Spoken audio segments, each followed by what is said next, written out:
suruh tinggal di rumah aja daripada bikin susah kita.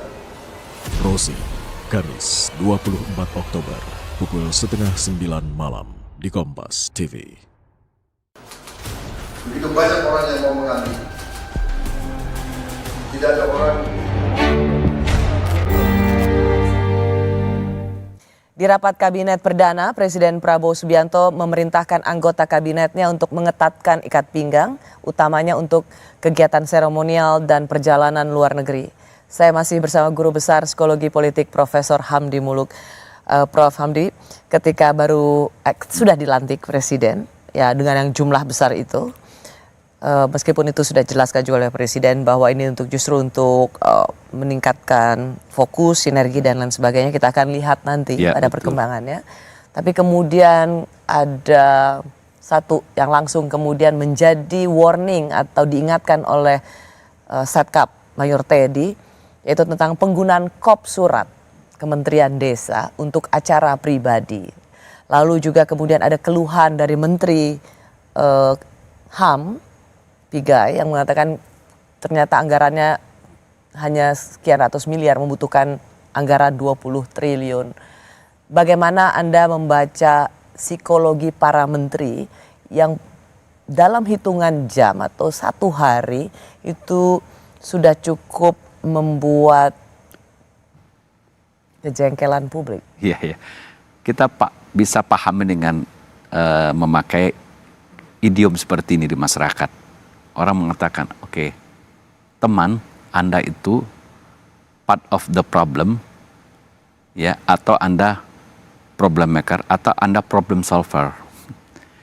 Yang kita butuhkan orang yang mengatasi masalah, bukan orang yang jadi masalah. Oke, nangkep ya? Jadi yang tadi itu menjadi troublemaker di masyarakat.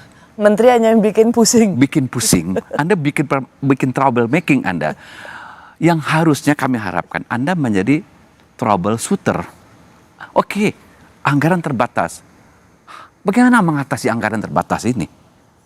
Nggak usah Anda keluh kemana-mana, terus mengeluh atau teriak macam-macam. Yang Anda jadinya troublemaker gitu loh. Selesaikan aja diam-diam, itu lebih bagus gitu. Pikirkan caranya gimana dengan anggaran yang ada, memaksimalkan kinerja. Dan meminta 20 triliun sih itu unbelievable. Iya, untuk anggaran kementerian. Menjadi olok-olokan kan. Anda butuh apa 20 triliun misalnya begitu. Walaupun mungkin justifikasinya bisa dia bikin lah. Saya mau bikin ini. Tapi kan orang mengatakan, come on kata anak sekarang. Ini kan APBN kita kecil, terbatas. Betul. APBN terbatas. It doesn't take a genius untuk bisa mengevaluasi atau mengatakan meminta 20 triliun untuk cukup satu dengan dua kementerian. kata tadi. Are you troublemaker? Are you troubleshooter? Penggunaan kop surat juga kemudian akhirnya troublemaker. Mungkin itu bisa dia tahu. Tapi itu kan sense yang sangat normal ya, maksudnya. Ya, masyarakat tuh hal yang normal. Bagi masyarakat hal-hal kecil itu just indicate, just mengatakan kayaknya kamu bagian dari troublemaker ya. Bukan tapi kenapa ya? Apa sebenarnya bagaimana menerangkan watak pemimpin yang misalnya menggunakan kop surat untuk keperluan pribadi atau menggunakan fasilitas negara untuk kepentingan yang sebenarnya keluarga. Sebenarnya ini menerangkan watak apa? Bisa nggak ada yang membuat dengan sinisme seperti ini watak aji mumpung. Dan itu dalam praktek bernegara kan betul-betul forbidden itu. Ketika Anda menjadi pejabat publik, Anda harus tahu batasan yang clear sebenarnya, jelas gitu. Mana wilayah privat, mana wilayah publik. Mana wilayah kepentingan pribadi Anda, mana wilayah kenegaraan. Itu batasnya jelas sebenarnya. Dan ketika Anda tidak tahu itu, terus orang mengatakan, oke, my friend, you are troublemaker, kan begitu. You are not troubleshooter, we need troubleshooter. Memang harus, meskipun penjelasannya ya saya kan baru jadi menteri, jadi baru belajar, tapi itu sebenarnya nilai-nilai universal ya untuk surat common knowledge lah, common knowledge lah menurut saya gitu. Jadi nggak perlu kecanggihan tingkat tinggi untuk tahu itu gitu. Prof. Hamdi, kalau misalnya kita melihat juga arahan Presiden dalam rapat paripurna itu, ia mengatakan ujian bagi demokrasi adalah pendidikan dan kesehatan. Jadi sekali lagi ia menekankan bahwa ya Betul. kita perlu demokrasi, Itu tapi kalau betul. orang nggak sekolah Betul. dan orang tidak mendapatkan pelayanan Ya. kesehatan yang memadai, maka bisa dibilang mungkin kalau singkatnya nggak ada demokrasi. Karena itu persis dikatakan ujian bagi demokrasi adalah pendidikan dan kesehatan. Iya, itu orang-orang Yunani kuno atau Romawi kuno saya lupa. Itu kan pernah ada ucapan gitu. Apa tidak ada gunanya berfilsafat dan berdemokrasi ketika perut lapar. That's true, betul. Jadi, tapi ini apakah ini common sense ya? Kalau kita bicara misalnya, oke, kita mau jadi negara besar, negara maju.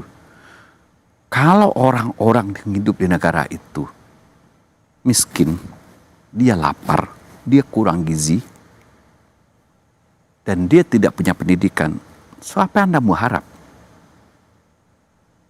Itu kan hal yang paling mendasar, ukuran untuk misalnya indeks pembangunan manusia, itu very clear gitu loh. Jadi kalau kita tertinggal di situ, ya mustahil kita membuat lompatan-lompatan besar. Kalau sebagian besar masyarakat kita dihinggapi dua masalah besar itu. Ya, rasanya ada makanya beberapa kali dibikin pembekalan, tidak saja di Hambalang dan di Lembah Tidar, ingin bersama-sama menggapai mimpi yang besar itu. Meskipun ada juga pesimisme melihat jumlah kabinet, wakil menteri, kepala badan yang luar biasa besarnya. Betul. Tapi bagaimana Anda melihat para menteri ini, kepala badan ini bisa menerjemahkan melalui eksekusi yang efektif dan efisien? Apakah jumlah yang besar ini dapat menjadi alat pacu jantung masing-masing kementerian? Ya, kan ini lagi-lagi common sense ya. Hal-hal yang sebenarnya nggak sederhana penjelasannya. Kalau kita punya pekerjaan besar, banyak hal yang harus dikerja. Katakan pekerjaan besar, kita bikin proyek aja misalnya. Itu kan kalau kita pekerjaan besar membutuhkan orang yang banyak, betul kan? Betul.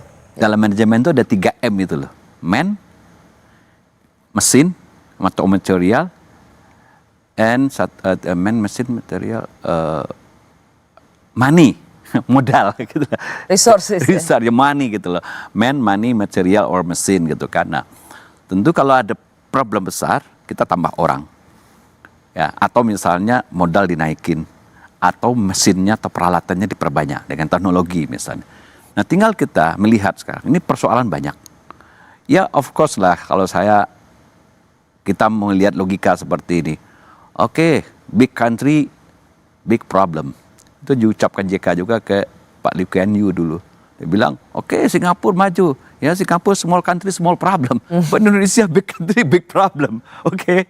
Dan perlu usaha yang keras untuk melakukannya, mungkin melibatkan mesin, material, and money yang besar. Nah, money kita tahu, PBN kita terbatas. Nggak bisa ditambah.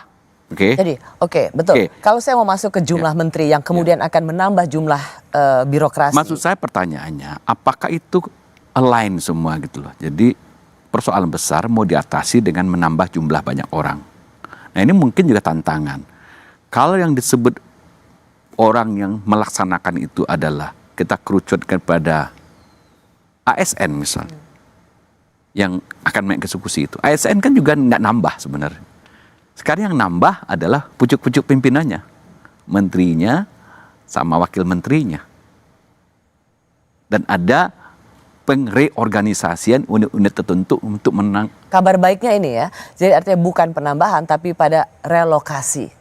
Ya, akhirnya kan dibilang kan relokasi, mungkin direkolokasi ASN sebagian masuk kepada kementerian ini, reorganisasi. Nah, reorganisasi tentu butuh waktu. Ini masalah administrasi kan, masalah teknik gitu loh.